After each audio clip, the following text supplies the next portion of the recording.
Honestly, this isn't even my favorite Zelda game. I shouldn't have said anything.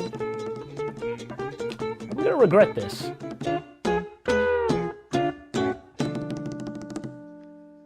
This is Mario Central. Already regretting this video. From a technical standpoint, A Link to the Past is flawless. It set the standard for what a Zelda game should be, but funny enough, that's what ruins my enjoyment. It's a little too formulaic for me. Oh! Let me finish! Because this was the game that defined the franchise, the story, dungeons, and gameplay are pretty standard in comparison to the rest of the series. Look at the 2D Zeldas that succeeded it. Link's Awakening features enemies and world building that are completely unique, with a premise that questions your choice to save the world. Tell me you don't get goosebumps listening to Face Shrine.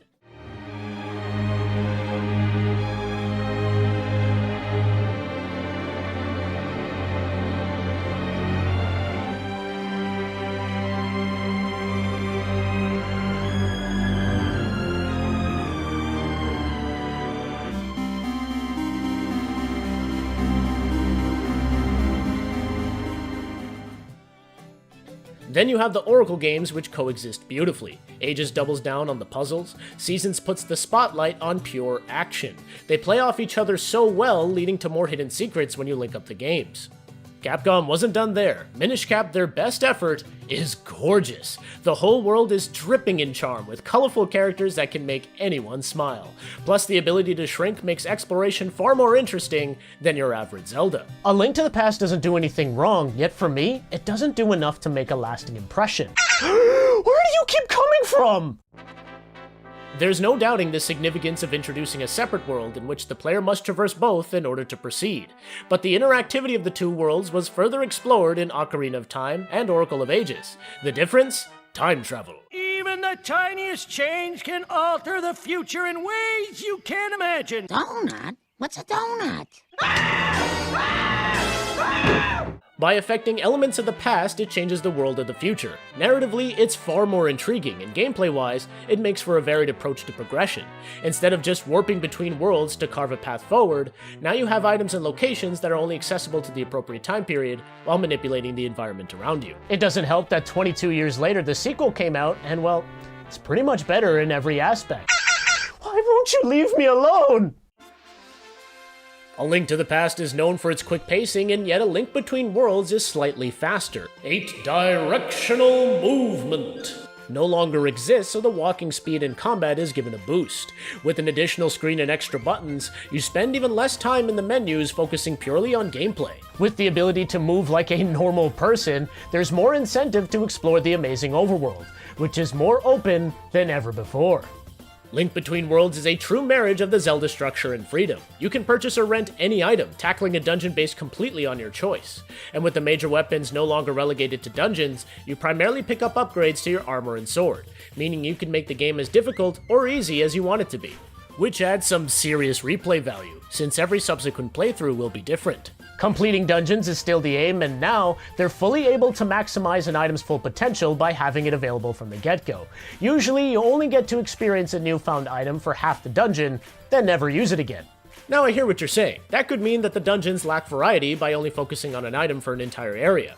Luckily, there's the greatest mechanic to ever bless the series. Can't do my own stunts. What many conceive as just a copy-paste job of Link to the Past don't understand how simply merging into the wall changes everything. By dynamically shifting the camera, it opens up another dimension to give the player a different perspective. With this one technique, it forces you to look at every puzzle, boss, and pathway differently. Hidden collectibles like Mai take advantage of this by offering new areas to explore, so it doesn't feel like a retread of Link to the Past. Imagine being the choir singing this theme.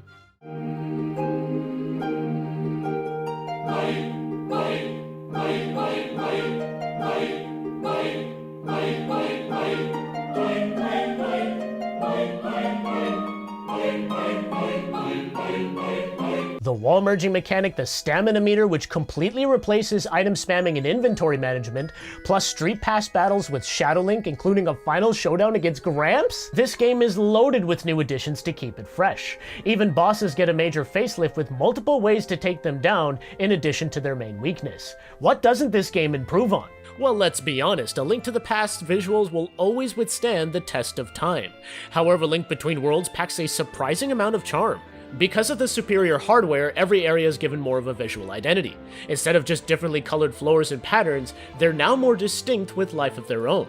On top of that, the characters actually have expressions with maximum style points. This design of Zelda was so good, it became her main look in Smash Bros. Ultimate. Amazingly, they even managed to utilize the 3D effect to perfection, enhancing the depth of field and bringing to light every hidden detail. All powered by a consistently smooth 60 frames per second, unlike this video. This allows the item transfer from your second screen to move over seamlessly.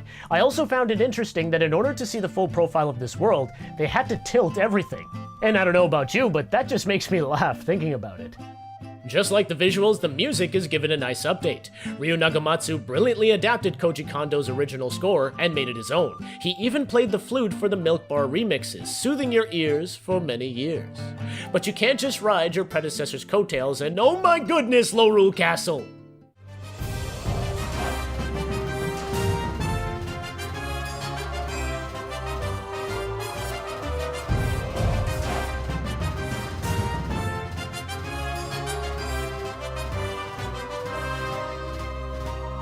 I don't care if this is just Hyrule Castle reversed, this is one of the best final world themes I have ever heard. For it to progressively pick up in intensity as you further advance in the castle, there are no words. This music forms a narrative bond, which powers a shockingly great story. Now, if you don't want to be spoiled, now is the time to skip. We both warned you. In typical Zelda fashion, it starts off with Link sleeping since he's incredibly lazy. Then he witnesses a couple sages being turned into paintings, the captain dies, and it's off to retrieve the Master Sword. Why are these games so grim? Once Link is ready to challenge the mysterious Yuga, he already captures Zelda and escapes into a parallel world.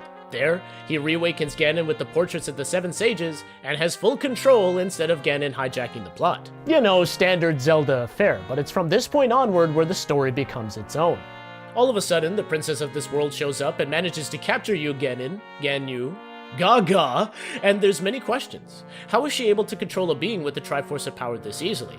Why is she having these creepy, cryptic conversations with Zelda in between every dungeon? Well, Hilda won't answer, but she tells Link to rescue the 7 sages and obtain the Triforce of Courage. The difference is that Link actually has some personal history with the sages, so you're not just saving 7 blank slates like its predecessor. As you delve into Lorule, Link discovers that it's a mirrored version of Hyrule, where the characters are in a constant state of despair. Through Hilda, we find out that Lorule was once in possession of a Triforce, but her ancestors destroyed it to stop the war. Without its power, Lorule slowly crumbled and devolved into its current situation.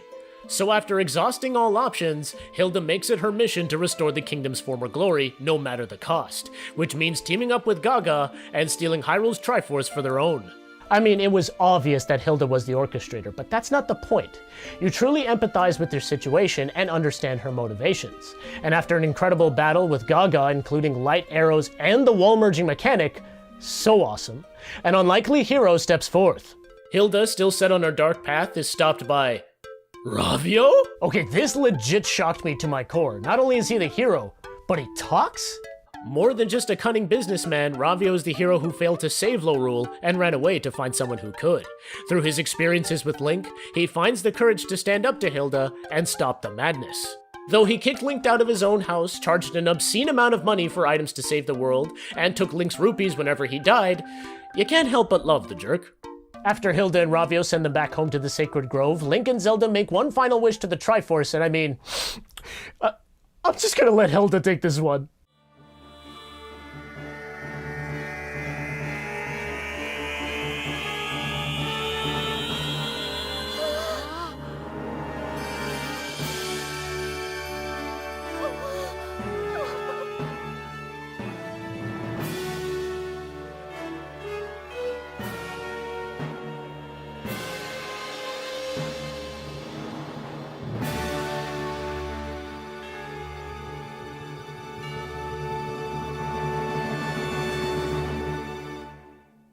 Happy tears, just all of them. I mean, that's gotta be the second most touching ending I've ever seen in Zelda. Just don't mention Fi. Don't. A Link to the Past isn't even on my top 10 Zelda for these exact reasons. Doesn't mean I don't like it, just watch my other video. I still find it better than most of the games I've played. Zelda games are on a different tier of quality, where even at its worst, they still deliver on a captivating world where the adventure sweeps you off your feet. That's why, when you see someone cite Link to the Past as an all-time best, it isn't just for popularity's sake. The game's legacy is enough to prove it. And on the other hand, when you have someone like me state it isn't their favorite, there's probably a good reason for it. All I'm saying is let's get along like me and Mario here. We're an inseparable, dynamic Get him, Mario!